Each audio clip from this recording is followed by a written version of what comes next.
नाग के काटने से उसकी मृत्यु हो जाए, श्राप दे दिया। और जब समीक ऋषि ध्यान से उठे, उन्हें पता चला कि मेरी कुटिया में परीक्षित आए थे, राजा आए थे, और मैं उनकी सेवा भी नहीं कर सका, और मेरे पुत्र श्रृंगी ने उन्हें बड़ा भयंकर श्राप भी दे दिया। लेकिन उस राजा को तो ये भी पता नहीं है कि उसको मेरे पुत्र ने श्राप दे दिया।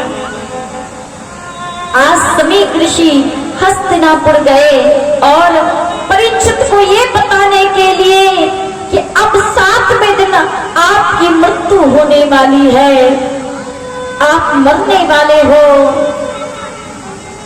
जैसे ही समीक ऋषि हस्तिनापुर पहुंचे, राजा परीक्षित ने देखा, प्रणाम किया, महाराज आप। समीक ऋषि की आंखों में आंसू आ गए, हे राजन मुझे क्षमा कर दो, मुझे क्षमा कर दो। क्यों? आप मेरी कुटिया में गए थे, मैं आपका स्वागत भी न कर सका, और मेरे पुत्र श्रृंगी ने आपको बड़ा भयंकर श्राप दे दिया कि आज से 7वें दिन तक छिक्की काटने से आपकी मृत्यु हो जाएगी। हे राजन मुझे क्षमा कर दो। राजा परीक्षित ने सुना तो मुस्कुराने लगे और कहने लगे, भगवान मैं कितना सौभाग्यशाली हूं संसार में, क्योंकि कोई नहीं जानता कि हमारी मृत्यु कब आ जाए, कहां जिंदगी की आखिरी शाम हो जाए, किसी को नहीं पता। लेकिन परीक्षित ने कहा, मैं कितना सौभाग्यशाली हूं, मुझे तो ये पता चल गया कि आज से 7वें दिन में मरने वाला हूं, मेरी मृत्यु होने वाली है, तो 7 दिन में मैं अपने जीवन को मंगल तो बना सकता हूं।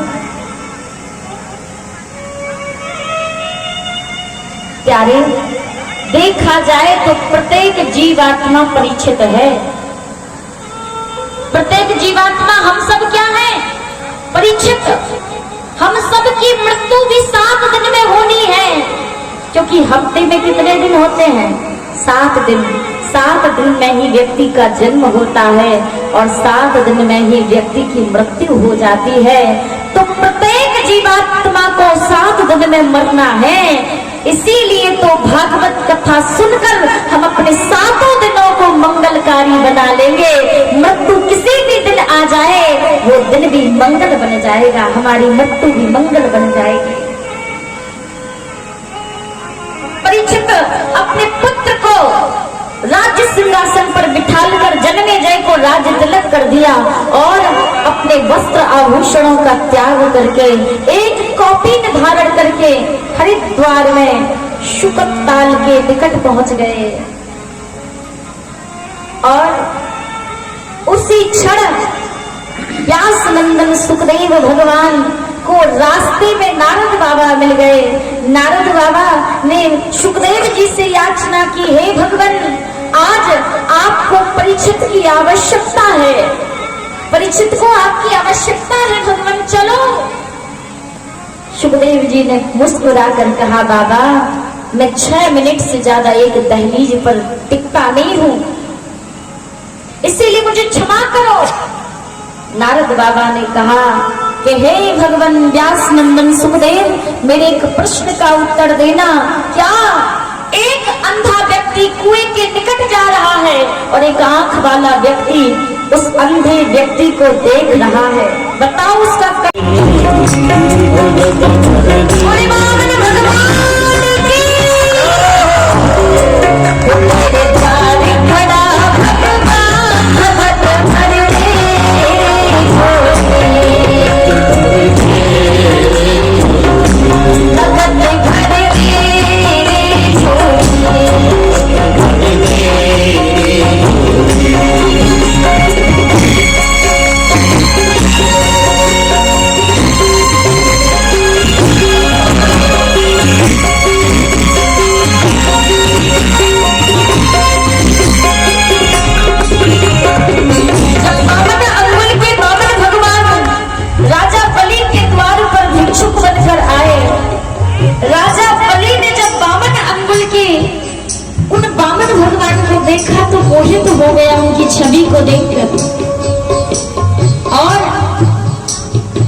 लगा राजा कि हे ब्राह्मण देव, आप राजा बलि के द्वार पर आए हैं।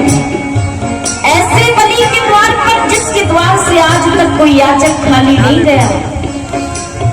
बताओ ब्राह्मण देवता क्या चाहिए? बामन भगवान मुस्कुरा कर बोले, राजन ज्यादा तो कुछ नहीं, बस थोड़ा सा। क्या? बोले देना चाहते हो तो 3 पग भूमि दान में दे दो। जब सुना तो राजा बलि जोर जोर से हंसने लगा।